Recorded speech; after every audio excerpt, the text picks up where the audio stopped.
मैं doctor Atul Kumar Bhatnagar, department of chemistry, SRLS government PG college Kaladera Jaipur से आज के इस ई लेक्चर में, जो कि बीएससी पार्ट थर्ड के स्टूडेंट्स के लिए तैयार किया जा रहा है, आप सबका स्वागत करता हूं। आज का जो ई लेक्चर है वो एक्सपेरिमेंटल वर्क जो अपना चल रहा है ऑर्गेनिक कंपाउंड्स का, ऑर्गेनिक मिक्सचर का, separation and identification of organic compounds from mixture. दिए गए कार्बनिक यौगिक के मिश्रण को पृथक करो और उनमें यौगिकों की पहचान करो। आज का जो एक्सपेरिमेंट नंबर है 11 और मिक्सचर है थर्ड। तीसरा मिश्रण अपन कर रहे हैं। इन तीन मिश्रणों को तीसरे मिश्रण को आपको कैसे लिखना है उसका डिस्कशन अब स्टार्ट करते हैं। एक्सपेरिमेंट नंबर 11 ऊपर लिख दें, डेट डाल दें। उसके बाद उद्देश्य, ऑब्जेक्ट, दिए गए कार्बनिक यौगिकों के मिश्रण में से दो यौगिक को पृथक करो और उन्हें ज्ञात करो। यह आपका उद्देश्य है। इसके बाद में आप सबसे पहले सेपरेशन करेंगे। दो कंपाउंड जो आपको दिए गए हैं मिश्रण में, उसका सेपरेशन करेंगे। आज जो तीसरा मिश्रण अपन कर रहे हैं, ये अपन जल से सेपरेट होने वाला लास्ट मिश्रण कर रहे हैं। पहले दो जो किए हैं अपन ने वो भी जल से सेपरेट किए, और ये तीसरा मिश्रण भी अपन जल से ही सेपरेट करेंगे। मिश्रण को अपन जल में विलय करेंगे। मिश्रण का एक भाग जल में विलय हो जाएगा, एक भाग उसमें अविलय रहेगा। जो अविलय भाग है उसे कीप से छान करके पृथक कर लेंगे। जो सॉलिड पोर्शन है, अविलय भाग है, वो अपने को कीप के ऊपर मिलेगा, और जो भाग विलयन जल में विलय हो गया है वो विलयन के रूप में, छनित के रूप में कीप के नीचे में प्राप्त होगा, जिसे अपन किसी बीकर या टेस्ट ट्यूब या बॉइलिंग ट्यूब में इकट्ठा कर लेंगे। तो आपके दोनों भाग अलग हो गए, एक अविलय भाग हो गया, एक विलय भाग हो गया। जो अविलय भाग है उसका एनालिसिस अपन पहले करते हैं और उसको कहते हैं अवयव अ या भाग अ या यौगिक अ का विश्लेषण। और जो अपने को छनित प्राप्त हुआ, उस छनित को एक वॉच ग्लास में लेके और जल ऊष्मक पर रख देते हैं। जल ऊष्मक पे जल रखा हुआ है, गर्म होता है, बॉईल होता है। उसकी हीट से वॉच ग्लास के ऊपर पानी गर्म होता है और धीरे धीरे पानी वाष्पित हो जाता है, वेपोराइज हो जाता है, और सॉलिड कंपाउंड जो है वो अपने को वॉच ग्लास के अंदर मिल जाता है। उसे खुरच के अपन अलग कर लेते हैं। ये भाग कहलाता है अवयव बी, अवयव ब या भाग ब या पार्ट बी, यौगिक बी, जो भी आप कहना चाहें। इसे सुखा के इस यौगिक का परीक्षण भाग बी के रूप में अपन करते हैं। अब अपन सबसे पहले स्टार्ट करेंगे भाग अ, पार्ट ए का जो है सेपरेशन, उसको अपन शुरू करेंगे। कहा गया भाग अ। जो पार्ट अ अपने को मिला, उस पार्ट ए का अपन फिजिकल एग्जामिनेशन करेंगे, भौतिक अवस्थाएं उसकी देखेंगे। तो भौतिक अवस्था में सबसे पहले तो यौगिक जो है वो अपने को ठोस अवस्था में है। रंग तो यौगिक का कोई रंग नहीं है, रंगहीन यौगिक है। गंध, इस यौगिक की एक विशेष प्रकार की स्मेल होती है, जिसे आप विशिष्ट प्रकार की गंध कह सकते हो। आप अपने हिसाब से सोच लें, आपको लगता है कि इसकी गंध, इस यौगिक की गंध इस प्रकार की है, तो आप लिख सकते हैं, वो आपका मार्क ऑफ आइडेंटिफिकेशन है, उसमें कोई दिक्कत नहीं है। विलेयता, यौगिक जल में अविलेय है। जल से अपन ने सेपरेट किया है तो निश्चित तौर से भाग अ अविलेय है। ज्वाला परीक्षण, यौगिक को जलाने पर काले धुएं के साथ जलता है। काले धुएं के साथ कौन सा यौगिक जलता है? जो एरोमेटिक प्रकृति का होता है। तो अपन क्या कहेंगे? यौगिक जलाने पर काले धुएं के साथ जलता है, अतः एरोमेटिक है। छठा पॉइंट जो अपन डिस्कस करेंगे इसमें वो है तत्वों का परीक्षण, टेस्ट फॉर एलिमेंट्स। एलिमेंट्स के टेस्ट के लिए अपन एक सारणी बनाएंगे। सारणी में 3 खाने हैं। पहले खाने में प्रयोग, दूसरे में प्रेक्षण और तीसरे में निष्कर्ष अपन लिखते हैं। एक्सपेरिमेंट, ऑब्जर्वेशन और लास्ट वाले में रिजल्ट। पहला, नाइट्रोजन तत्व का परीक्षण। नाइट्रोजन एलिमेंट के लिए लैसाने विलयन लेंगे, सोडियम हाइड्रोक्साइड डालेंगे, FeSO4 का ताजा विलयन डालेंगे, हरे रंग का अवक्षेप प्राप्त होगा। इस हरे रंग के अवक्षेप में 2-3 बूंद डालेंगे तनु सल्फ्यूरिक अम्ल की, H2SO4 की, और उदासीन FeCl3 इसमें मिलाएंगे। जब उदासीन FeCl3 मिलाएंगे तो जो विलयन हरे रंग का अवक्षेप था, अवक्षेप गायब हो जाएगा और नीले रंग का विलयन प्राप्त होता है। तब अपन कहते हैं नाइट्रोजन उपस्थित है। लेकिन इस केस में आपको नीले रंग का विलयन प्राप्त नहीं होगा, इसलिए नाइट्रोजन अनुपस्थित है। निष्कर्ष क्या होगा? नाइट्रोजन नहीं है। अब आप नेक्स्ट परीक्षण करेंगे, लैसाने विलयन लेंगे, उसमें सोडियम नाइट्रोप्रोसाइड का विलयन डालेंगे। यदि सोडियम नाइट्रोप्रोसाइड के साथ कोई बैंगनी रंग का विलयन प्राप्त नहीं होता है, इसका मतलब सल्फर तत्व भी अनुपस्थित है।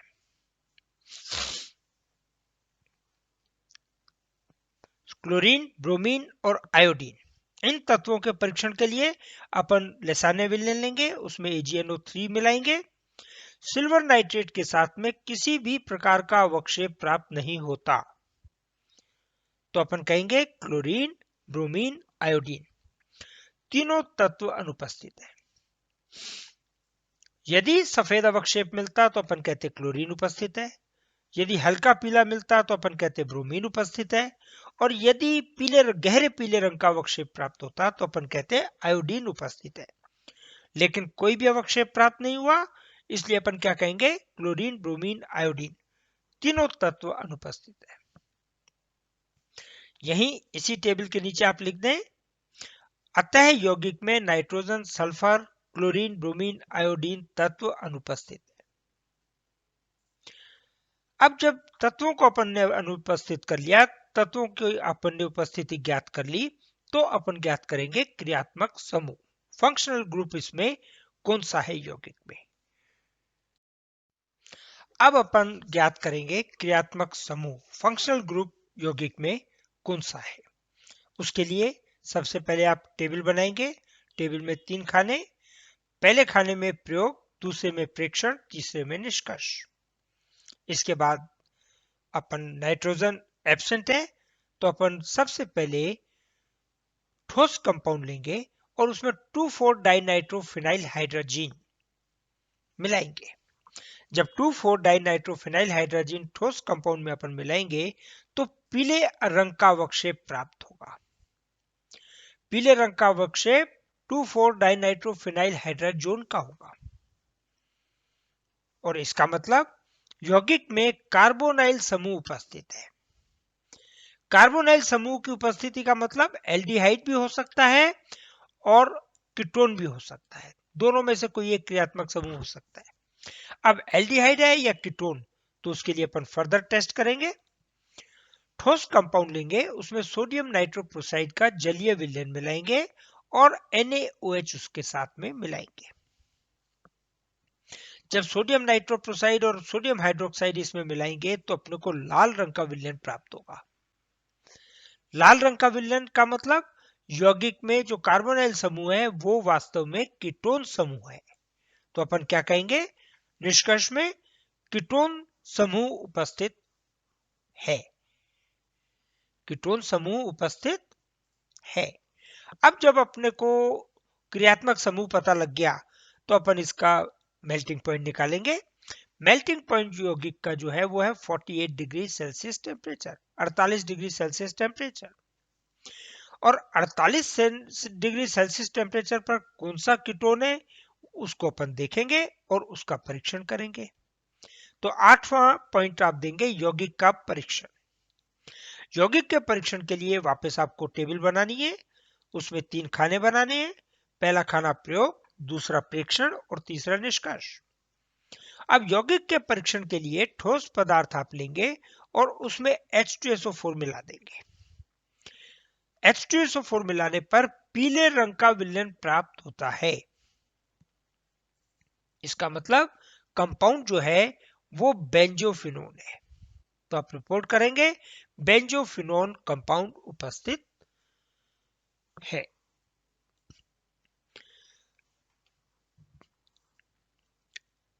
अब आप दोबारा टेस्ट करें। सोडियम ठोस पदार्थ लें, उसमें सोडियम मेटल, सोडियम धातु डालें और गरम करें, गलाएं उसे।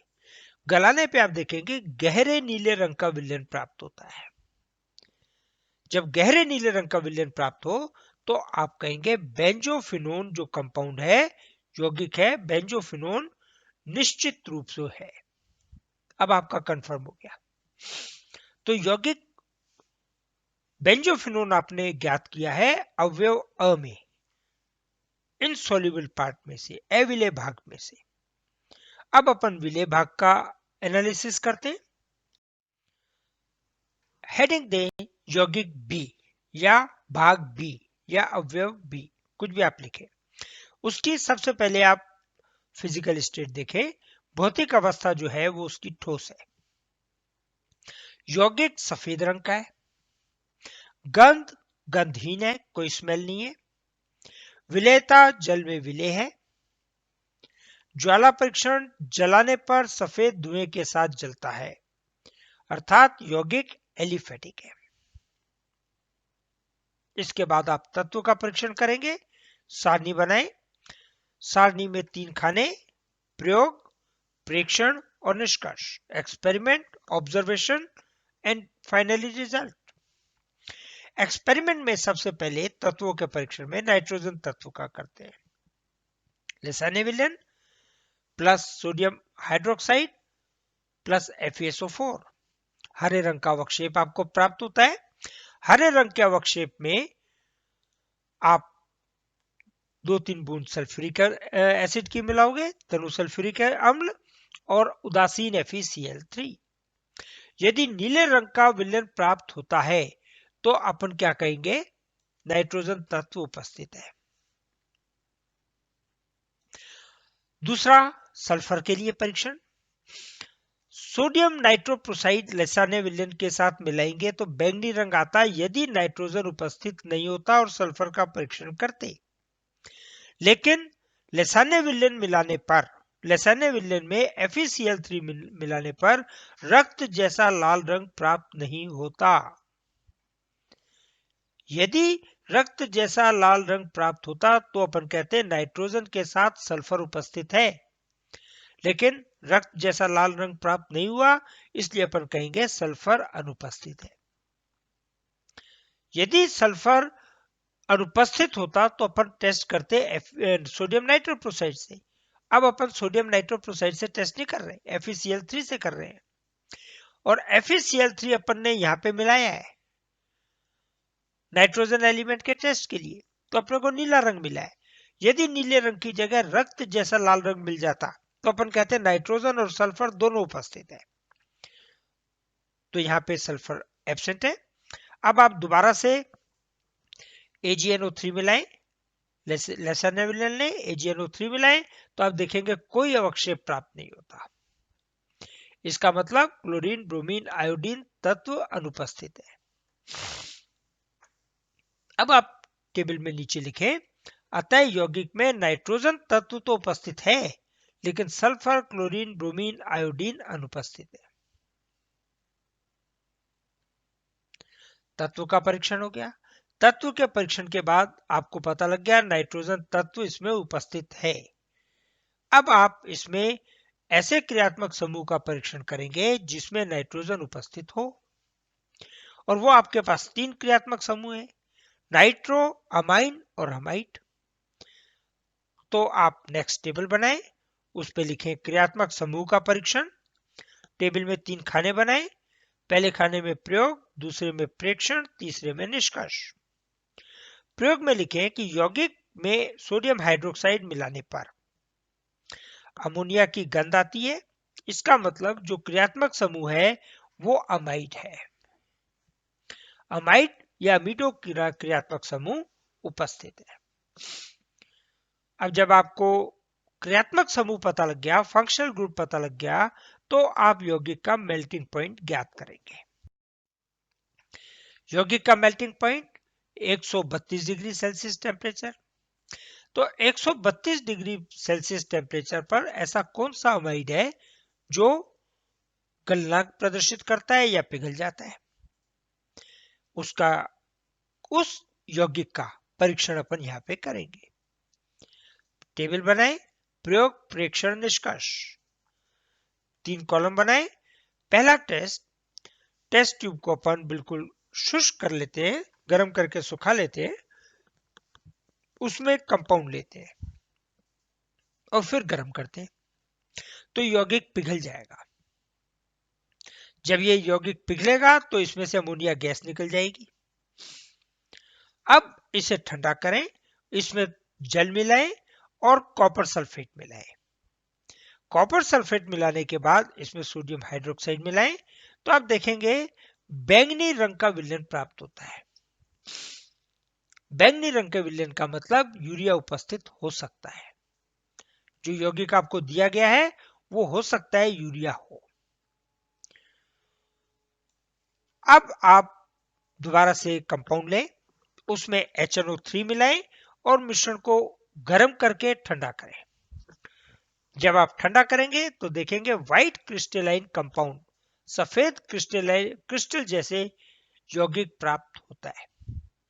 इसका मतलब यूरिया निश्चित है।